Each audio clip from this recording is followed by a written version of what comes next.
Hey there, survivors. Thanks for tuning in to tonight's episode. If you're new here, please consider subscribing. It really helps me keep these stories coming. And while you're here, let me know in the comments where you're listening from. Now let's get started. My name is Michael Connolly, and this is the record of what happened during my honeymoon with my wife, Alicia. This trip was supposed to be our perfect escape. We chose a remote tropical island known for turquoise waters, white sand beaches, and a sprawling resort that boasted every modern luxury imaginable. We had no way of knowing that our arrival would coincide with a sudden wave of illness and unsettling hostility from the local population. What began as a romantic journey quickly turned into a struggle for survival, overshadowed by encounters with zombies and an ominous alert that announced an island-wide lockdown. If anyone finds this account, please remember that even the most picturesque places can hide unimaginable dangers. Alicia and I are not celebrity travelers or thrill seekers. We are two ordinary people who met at a local animal shelter in Seattle. We first bonded over a stray Labrador mix that refused to eat unless we both sat on the floor beside it. Weeks turned into months of volunteering together, and by the time that dog finally found a home, we realized we never wanted to part.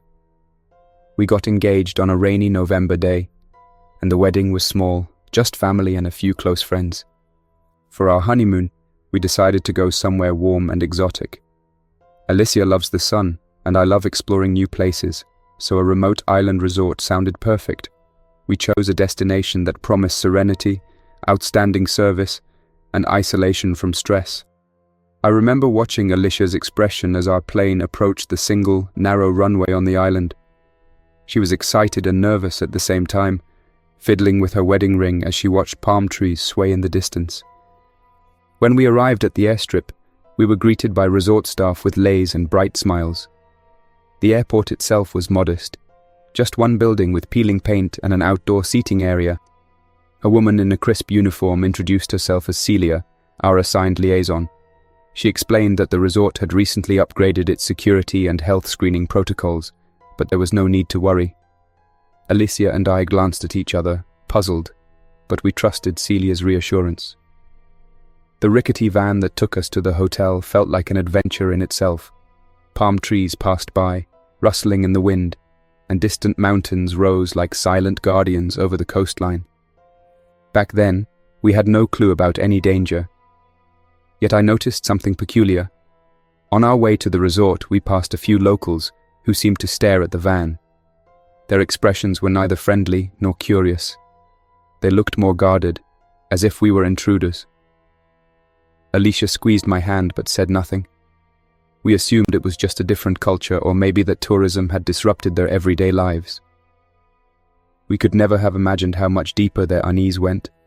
Our destination was the Sunset Lagoon Resort, a sprawling complex that included multiple pools, restaurants, and a large central lobby filled with gleaming marble floors and tall tropical plants.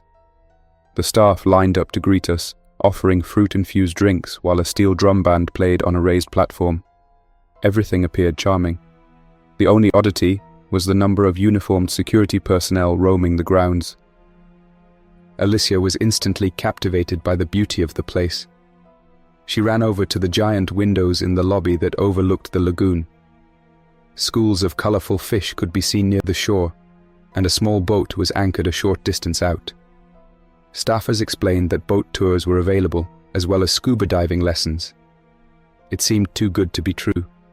The lush surroundings, the mouth-watering aroma from the beachfront grill, and the warm sunshine made it feel like we had truly stepped into paradise. Despite the gorgeous scenery, I recall feeling a fleeting sense of unease. Beyond the resort's manicured lawns stretched the island's dense jungle. Occasionally, I spotted local workers dressed in worn clothing, avoiding eye contact. At the time, I brushed off these observations. Honeymooners are supposed to focus on each other, not on suspicious details. The resort staff's hospitality made it easy to push aside any concerns. We never questioned why there were so many security checkpoints, or why multiple resort employees wore face masks, even when they weren't cooking. We settled into our enormous suite on the 28th floor of Tower B. The living room had floor-to-ceiling windows, offering a panoramic view of the ocean. Alicia wanted to watch the sunset that very evening, so we freshened up, changed into casual clothes, and headed back downstairs. We strolled along the beach, hand in hand, feeling the cool sand beneath our feet. A few other couples and families wandered about, but the shore was mostly empty. That night, as we got ready for dinner at a seaside restaurant, we heard a strange announcement over the hotel intercom. It was difficult to make out the words, but phrases like health notice and temporary restrictions drifted through the crackly speakers. Alicia tried calling the front desk to ask about it, but the line was busy.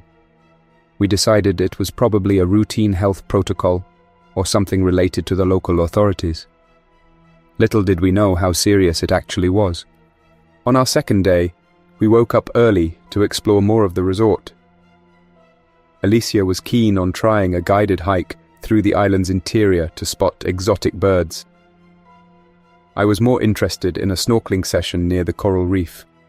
We compromised by signing up for both, but before we could leave, the lobby was thrown into chaos. We were standing by the concierge desk when two security guards sprinted across the polished floor, speaking urgently into their radios. A manager tried to keep onlookers calm, insisting there was a minor situation in one of the guest wings. No official statement was given, but from the fragments of conversation we overheard, it sounded like someone was unwell in a very alarming way. Alicia nudged me. "This doesn't sound like a standard medical case," she whispered. We saw staff members wheeling a gurney toward the elevators. A couple of them wore gloves and goggles. Another staffer seemed visibly distressed, repeating something in the local dialect to a supervisor. The tension in the air was undeniable. Despite the unsettling vibe, the front desk insisted everything was under control. They recommended that we proceed with our scheduled activities. Perhaps foolishly, we accepted that reassurance and went on our guided hike. The van ride to the trailhead was quiet. Our guide, Jonathan, was a soft-spoken man wearing a resort polo shirt. He told us about the island's history, focusing on the natural wonders. Alicia loved hearing about the different bird species and medicinal plants. I, on the other hand, couldn't shake the feeling that Jonathan was uneasy. He kept glancing at his phone, and at one point, he lowered his voice and mentioned a recent illness that had swept through parts of the island. Supposedly, it resembled the flu, but had much more drastic effects. He quickly changed the subject when he noticed we were listening closely. During the hike, we came across a run-down hut near a small waterfall. Jonathan tensed up as we approached. He told us to stay back, but Alicia was curious and took a few steps forward. Through a gap in the wooden slats, she spotted an empty interior, littered with old clothing and scattered papers. We thought it might be a caretaker's cabin that had been abandoned. But what made Jonathan so anxious? We couldn't see anything inside that suggested immediate danger. Still, he insisted we move on. By the time we returned to the resort, we noticed more security vehicles near the entrance. Alicia suggested we check on the situation in the lobby. That was when we noticed the staff had put up hastily printed signs that read, "We regret to inform guests that certain parts of the hotel are under temporary quarantine. Please remain calm and follow staff instructions." Alicia and I exchanged a worried look. We had read about quarantines in other parts of the world, but not here, on our supposed paradise island. The staff still refused to give us clear information, and it struck me that some employees were as frightened as the guests. We heard more whispered references to an outbreak, an infection, something that was spreading quickly. On our third evening, we decided to stay in our suite rather than roam the resort. We ordered room service, and Alicia attempted to contact our families back home. The wireless signal was sporadic, and phone calls kept dropping. It was during this downtime that we first heard the emergency alert on television. A sudden beep cut through the regular programming. The screen went black for a moment, then displayed a stark warning in red letters. Emergency alert, island lockdown. The broadcast was partially in the local language, but an English translation scrolled along the bottom. The text indicated that a viral threat had been identified urging everyone to remain indoors and not attempt to leave the island. Travelers, it stated, should follow instructions from local authorities. At that moment, I realized how deep our predicament was. We were locked onto an island with an active outbreak. The screen switched to live footage from a local station, showing medical personnel in protective suits. They were transporting individuals on stretchers. Some people on those stretchers moved in unnatural ways, as if they had lost normal coordination. The broadcast cut off abruptly, replaced by a static screen that displayed the word quarantine. Alicia's face reflected the same tension I felt. We both knew that quarantine was not a trivial matter. We tried calling the front desk for an explanation, but the line was clogged. I must have tried 10 times before giving up. We decided to see if any staff member on our floor could tell us what was happening. When we opened our door, the hallway was deserted, its lights flickering. It felt like stepping into a surreal dream. We ventured toward the elevators. An out-of-breath security guard spotted us, waved his hands, and whispered urgently that we should return to our room. "It's not safe," he said. He looked genuinely upset. Alicia asked what was going on, and he only shook his head. "The virus makes people different. Stay in your room, lock the door." We tried asking for details, but he sprinted off toward the stairwell before answering. We spent that night in uneasy silence, occasionally checking the TV for updates. The emergency alert repeated every few hours, encouraging compliance and warning everyone about travel restrictions. Alicia decided to pack a small backpack with essentials in case we had to move suddenly. Bottled water, some snacks, a flashlight, and a change of clothes. I rummaged through drawers for anything else that might be useful. We found a first aid kit in the bathroom, but no real medical supplies beyond bandages and basic medications. At one point, close to midnight, we heard an odd sound outside our door. It was a low moan or groan. We hesitated, unsure if we should investigate. Then came a sudden thud against the door, as though someone had stumbled into it. Alicia grabbed my arm. We spoke in hushed tones, not wanting to attract attention. We waited, listening for any more sounds. Eventually, the noises faded.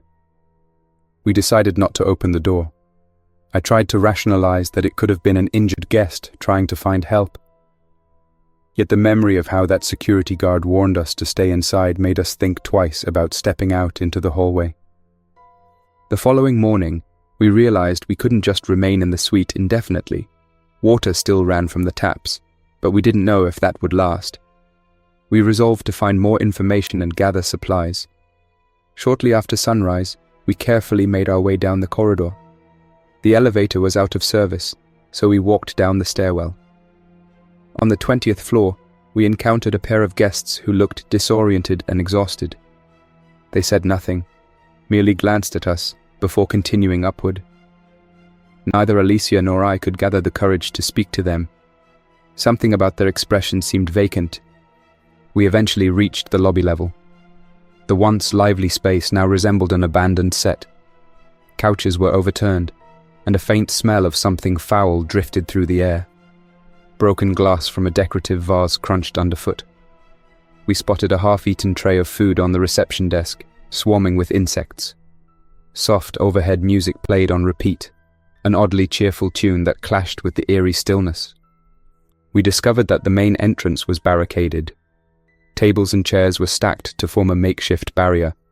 A hand-painted sign hung on the wall, "Do not exit, virus present." We maneuvered around the furniture, peering through the tinted glass doors. Outside, the once pristine courtyard lay scattered with luggage and abandoned carts. No staff members were visible. In the distance, we saw figures staggering along the sidewalk. They did not look like normal pedestrians. Their movements were stiff, uneasy. Alicia let out a quiet gasp when one of those figures turned toward us and pressed a hand against the glass. Its eyes were vacant, as if it was guided by some primal instinct. We both recognized that we were looking at a being that no longer followed normal human behavior. It was then we realized we were dealing with zombies, individuals who were affected by the outbreak and no longer acted like themselves. We had heard stories, watched movies, but to see something like this in real life was unsettling. Without using any overly dramatic expression, I can only say it felt surreal, a moment that split our existence into before and after. We also became aware that some local islanders wanted nothing to do with tourists. We saw graffiti near the lobby exit, scrawled hastily, "Go home." The phrase repeated in multiple sections of the lobby walls. At first, it confused us. Didn't they realize that we were locked down and couldn't leave? Then we recalled the way certain islanders glared at us from the moment we arrived. Perhaps they blamed outsiders for the infection, or believed that the presence of foreign travelers had brought this viral threat to their shores. Creeping through the corridors behind the main lobby, we heard voices. We followed the sound and found a group of 5 staff members gathered around a desk piled with supplies: flashlights, batteries, canned goods. They fell silent the instant they noticed us. One of them, wearing a manager's badge, stepped forward and demanded to know why we were wandering around. We explained that we were simply looking for help. The manager introduced himself as Mr. Ramos. He looked at us with guarded eyes. His colleagues stood behind him, one of them carrying a heavy flashlight like a protective baton. Mr. Ramos told us that a viral outbreak had spread rapidly throughout the island, causing severe changes in behavior. Those infected were dangerous. He stated that many locals had grown suspicious of tourists because early cases were rumored to have started in the resort district. Although no proof existed to confirm that rumor, the damage was done. Misinformation circulated quickly, leading to anger toward visitors. We asked if there was a plan to evacuate the island. Mr. Ramos shook his head, explaining that all flights had been suspended. The local government had imposed strict travel bans. Even the hotel staff were stuck with no way to leave. He warned that venturing outside the resort grounds was unwise. The infected roamed the beaches and roads, and local residents were blocking routes to the airstrip. According to him, the resort was still relatively safe if we remained inside certain sections. He then told us about a small staging area where uninfected individuals were gathering resources and trying to communicate with the mainland. Before we could ask more, an older staffer motioned for silence. We heard footsteps echoing from a nearby corridor. We froze. 2 figures staggered into view, silhouettes lit by flickering ceiling lights. Their arms hung limply at their sides, heads angled unnaturally. A staff member pointed a flashlight at them. I saw their faces were marked by an unsettling, distant look. They fixated on us immediately and started moving faster, as if drawn by our presence. Mr. Ramos directed everyone to back away slowly, but those figures advanced with stiff motions. A younger staffer, possibly in panic, aimed a fire extinguisher at them. We all recognized that these were zombies. Their eyes had the same vacant glare we saw outside. The staffer sprayed a burst of foam, temporarily obscuring them, and shouted for everyone to run. We followed Mr. Ramos around a corner and barricaded the door to a maintenance hallway. The muffled sounds of fumbling persisted on the other side. We found ourselves in a cramped corridor filled with cleaning supplies, boxes of linens, and a single flickering overhead light. One of the staffers was trembling, repeatedly asking if they had locked all the doors. Mr. Ramos tried to calm everyone, insisting that we must stick together and move to the safer wing of the hotel. Alicia asked if there were other tourists around. Mr. Ramos replied that some had already joined other groups, while others were barricaded in their rooms, too afraid to venture out. The outbreak had spread so suddenly that the entire resort was in disarray. The group led us to an employee-only elevator that was still functioning. Inside, Mr. Ramos pressed a button labeled "Restricted Level." The elevator groaned as it descended 2 floors below the lobby. When the doors slid open, we stepped into a cold concrete corridor lined with pipes. The air felt stale. Eventually, we came upon a large storeroom repurposed into a temporary shelter. Over a dozen people were there, some resort staff, a few local residents, and several guests. Many looked anxious and exhausted. The group had collected supplies like bottled water, dry snacks, flashlights, and batteries. A single television set was placed on a table at the front, muted but displaying the emergency broadcast channel. One of the staffers tried to fiddle with the antenna, hoping for new information. Every so often, the same alert text appeared on screen, urging everyone to stay indoors, warning them not to approach infected individuals, and advising them to watch for any signs of illness. Alicia and I chose a corner of the storeroom to settle in. People offered us blankets and introduced themselves. Some explained how they ended up here. A local fisherman had been on the resort grounds to deliver fresh seafood when the lockdown started. He mentioned that the roads outside were completely blocked by barricades, and that armed islanders patrolled those barricades to stop anyone from leaving. His voice carried a note of resentment toward tourists, yet he seemed willing to cooperate with us under these dire circumstances. That night, I barely slept. Alicia rested her head on my shoulder, and I stayed awake, listening to every muffled sound that drifted in from the corridor. Every shift of the overhead pipes or distant clang of metal kept me on edge. I knew we couldn't remain in a storeroom forever. Sooner or later the supplies would run out, and the infected might discover our hideout. Come morning, Mr. Ramos pulled me aside. He asked if Alicia and I would accompany 2 staff members on a critical supply run to the resort's main kitchen. The storeroom had limited resources, and the kitchen's large refrigerators and pantries might hold enough food for everyone until the authorities arrived, if they ever did. Alicia insisted on coming along as well. She reasoned that she could help carry supplies. We joined the staffers, Emilia and Jorge, and carefully left the shelter. Jorge carried a lightweight crowbar for prying open doors. Emilia had a small radio clipped to her belt, hoping to keep in contact with the shelter. We used the employee elevator again, stepping out onto a service hallway near the banquet rooms. This area was normally bustling with servers and chefs. Now it was eerily quiet. We passed through a corridor lined with silver trolleys and stacked dishes. The air was stale, and the only light came from the emergency bulbs overhead. Just as we reached the massive double doors leading to the main kitchen, we heard a scraping sound. Alicia spotted a figure near one of the industrial freezers. It looked unsteady, half-crouched, wearing what appeared to be a chef's uniform stained with dried residue. The figure rose slowly, turning to face us. Emilia covered her mouth to stifle a gasp. The chef's eyes were vacant, lacking recognition. He was among the infected. Our group remained perfectly still, hoping he would lose interest. Instead, he moved closer, drawn by our presence. Jorge raised the crowbar defensively. A distant moan echoed from somewhere else in the kitchen, suggesting there were more zombies nearby. We backed into the corridor, not wanting to engage. The chef zombie advanced with uneven steps. Alicia spotted a side door labeled dry storage. We maneuvered past scattered utensils, trying to keep a safe distance. The infected chef reached out with slow, deliberate gestures, but we managed to slip into the storage room and shut the door behind us. Jorge quickly wedged a metal chair underneath the handle. We heard a dull thump on the other side, but the barrier held. We stood there, hearts pounding in silence, careful to avoid any loud exclamations, as the sound of scraping continued for a few minutes before fading away.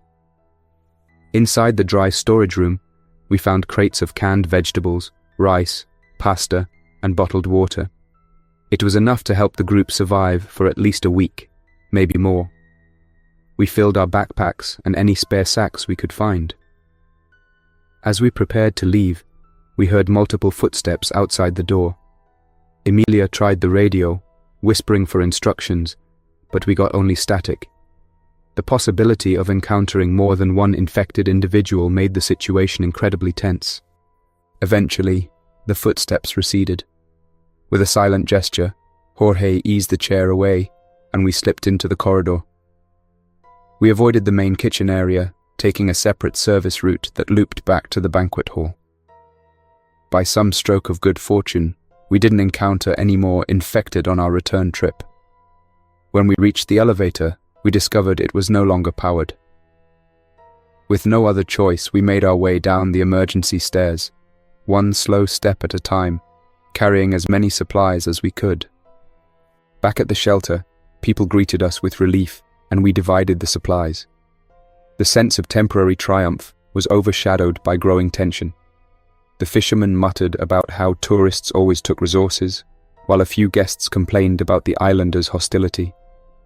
No one could fully trust each other. Under better circumstances, maybe cooperation would have come easily, but this was a crisis that fed on paranoia. We also learned that a few individuals from the shelter had ventured out to seek a rumored evacuation site on the north side of the island. None had returned. The fishermen guessed that local checkpoints probably intercepted them. Another staffer worried that they might have encountered zombies in the deserted stretches of road. With no communication from the outside world, uncertainty loomed over us. Alicia tried to keep morale up by suggesting that we organize a watch system. She reasoned that if a few people stayed awake in shifts, we could detect any infected presence early. That plan was accepted, though some grumbled about it. At least it gave us a semblance of organization amid the chaos. 2 days later, just as we were starting to adapt to our new reality, an incident shook everything. While on watch, a young local villager named Theo spotted movement on the security monitor. There was a camera feed that showed a corridor outside the storeroom. The static-filled screen revealed a group of 5 or 6 individuals, their forms unsteady, drifting through the hallway. Theo alerted everyone, urging silence. We quickly realized those people were zombies. Whether they had found the shelter by chance or followed some trace of human activity, they were clearly heading our way. Lights were dimmed, and we gathered what makeshift defenses we had: kitchen knives, metal rods, and a few heavy objects. The group of zombies gathered at the storeroom door. One of them began ramming it, producing muffled thuds that echoed through the concrete space. A wave of dread came over us, but we tried to remain quiet, hoping they might wander off. Time dragged on as the dull pounding continued. Some members of our group looked ready to panic. Finally, the pounding lessened, and the figures outside seemed to shuffle away. We heard their footsteps retreating down the hall. Once we believed it was safe, Mr. Ramos led a small team to check if the corridor was clear. What they found was unsettling. The walls were marked with dark streaks, and footprints trailed across the floor, as if the group had been searching for any way to get inside. At that moment, we fully understood that the infected were not mindless in the usual sense. They appeared driven by a singular motive, scanning every nook and cranny for uninfected individuals. That night, tension reached a boiling point.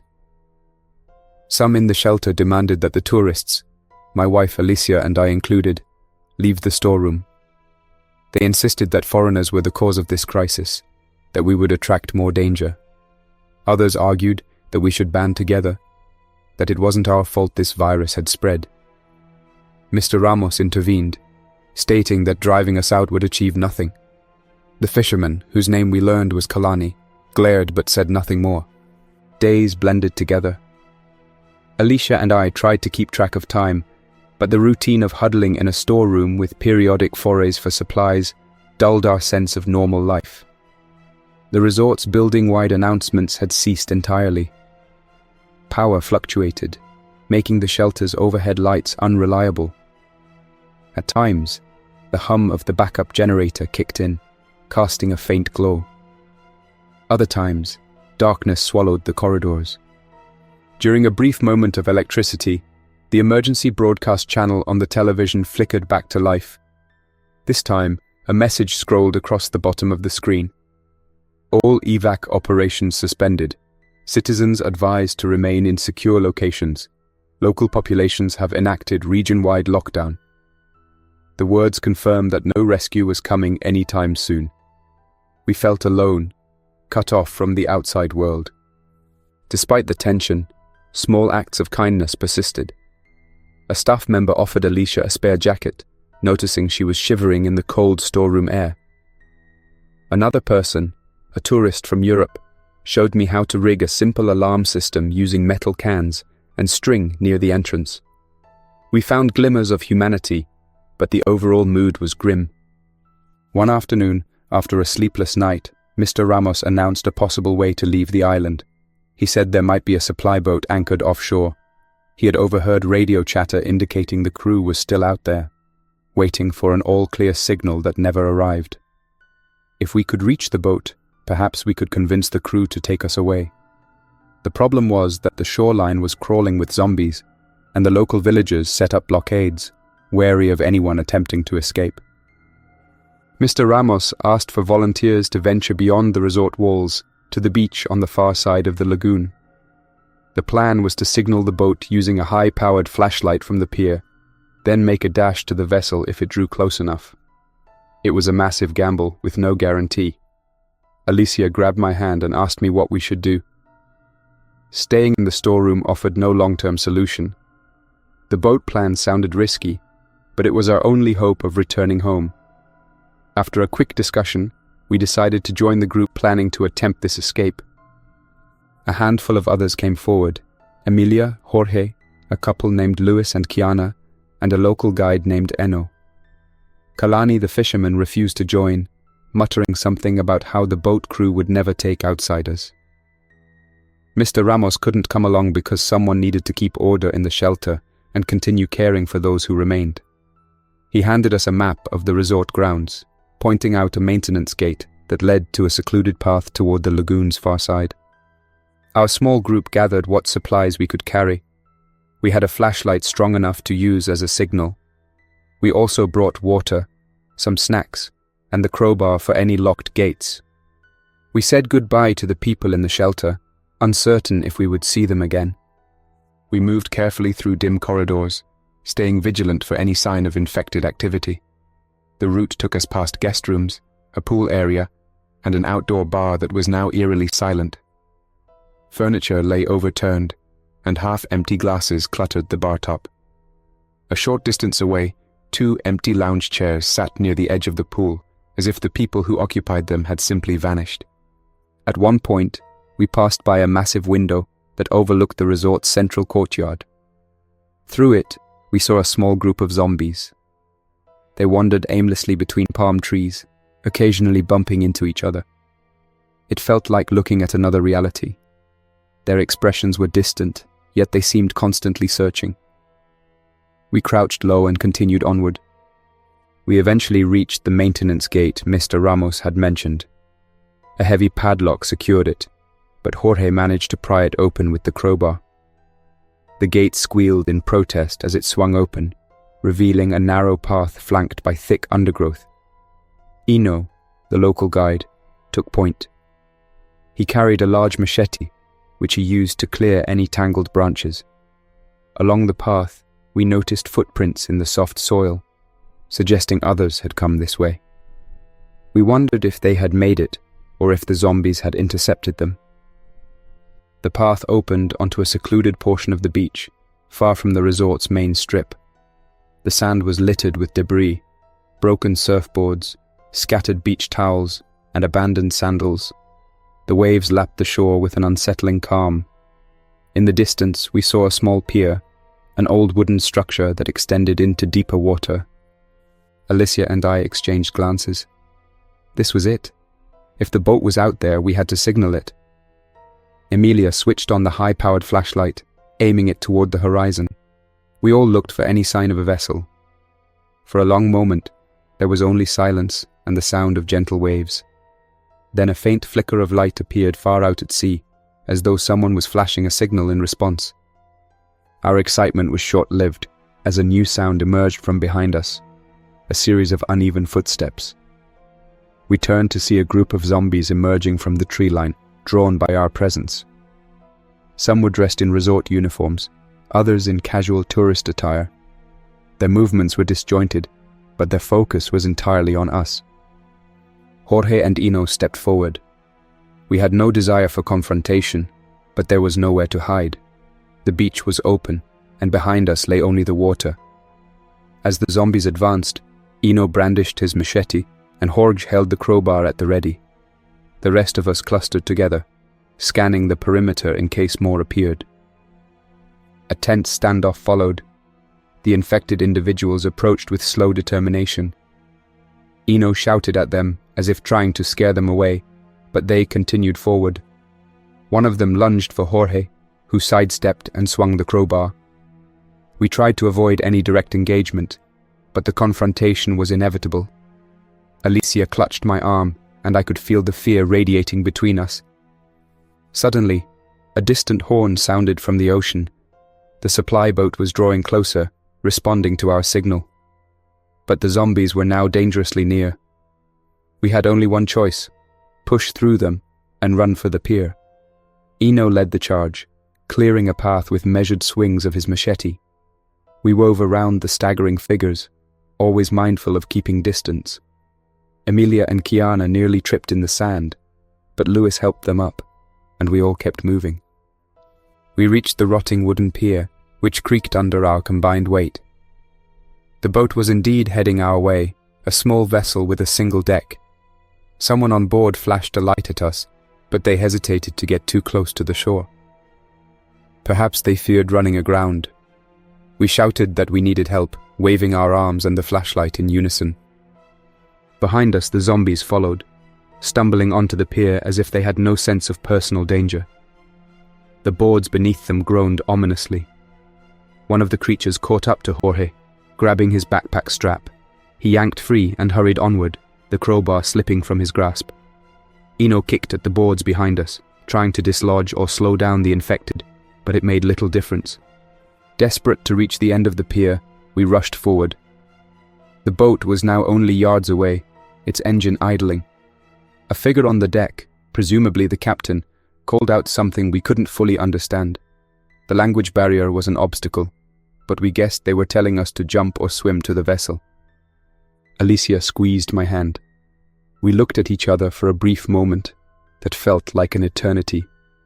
Then, without further hesitation, we jumped into the water along with the others.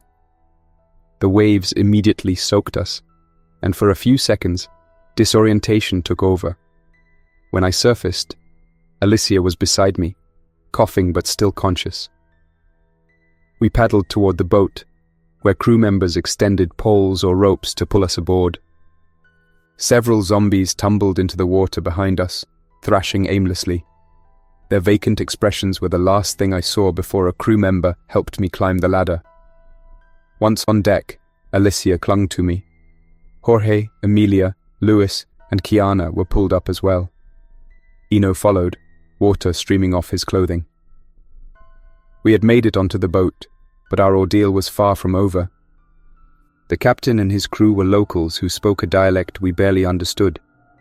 They checked us for any signs of the infection. We tried to communicate that we were uninfected, that we just needed safe passage. For a tense moment, the crew debated, pointing at the island and then at us. Their expressions shifted from wary to resigned. They likely realized leaving us on the shore would mean certain danger. Eventually, they turned the boat away from the island, heading out to sea. Alicia and I stood near the railing, watching the coastline shrink in the distance. The resort towers that once looked so majestic now appeared haunted, overshadowed by the knowledge of what was happening there. We wondered about Mr. Ramos, Kalani, and the others we had left behind. We wondered if any rescue operation would ever reach them, or if the island was destined to remain under quarantine indefinitely. We faced an uncertain future. We were cold, exhausted, and had no idea where the boat was taking us. Yet for the first time in days, we felt a fragile sense of relief. If we were lucky, we might find help on another island or on the mainland. But the memory of those vacant eyes and the desperation in that storeroom would stay with us forever. So ends the story of our honeymoon turned nightmare. My name is Michael Connolly, and I speak these words in the hope that someday they will serve as a warning. A postcard-perfect paradise can conceal hidden terrors. It's possible that the virus and the zombies that roamed that island were just the beginning of something bigger. If you ever come across a similar tropical getaway that promises endless sunshine and carefree fun, remember what happened to us. We left for our honeymoon dreaming of palm trees and blue waters, never expecting to encounter a zombie outbreak or the mistrust of locals driven to desperation. Wherever this vessel carries Alicia and me, we carry the lessons of our ordeal. Even in the face of panic and suspicion, ordinary people can find ways to help one another. Yet the cost of survival often leaves scars deeper than any physical wound. For now, we drift on these open seas, guided by the faint hope that somewhere out there, normal life still exists. And if it does, perhaps there is a chance we can rebuild what was torn apart on that island, a place that once looked like a honeymooner's dream, but will forever remain in our memories as a symbol of an outbreak that no one saw coming, and a lockdown that sealed us inside an unfolding nightmare. That's all for now. Thanks for listening. If you enjoyed this story, don't forget to like and subscribe for more unsettling creepypastas. Your support keeps my channel alive. Until next time, stay quiet, stay vigilant, and trust nothing, not even the silence.